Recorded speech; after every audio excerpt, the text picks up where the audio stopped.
از شرقی ترین نقطه تهران راه افتادم. جاده شلوغ بود، ترافیک سنگین. منم تو همون شلوغی.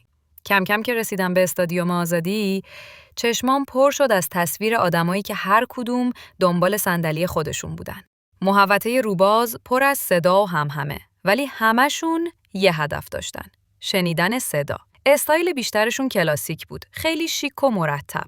و من با لباس مشکی، انگار آماده برای یه رویای تاریک و درخشان. لحظه‌ای که آقای قربانی روی صحنه اومد، زمان انگار وایستاد. صدایی که بلند شد مثل نسیمی بود که از دل رویا می‌وزید. هر کلمه، هر ملودی مستقیم می‌نشست روی دل.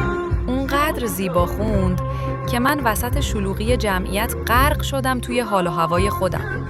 یه جاهایی اشکام بی اختیار جاری شد. قاطی آهنگ، قاطی صدا.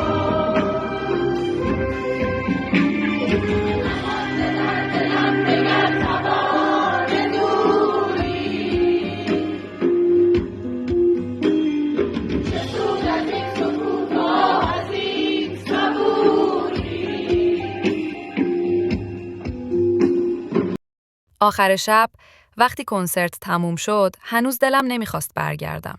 یه دور تا دور میدون آزادی زدم. چراغاش میدرخشیدن مثل خاطره‌ای که نمیخواستم فراموش بشه. و در نهایت با قلبی پر از موسیقی، پر از حس و پر از رویا، راهی خونه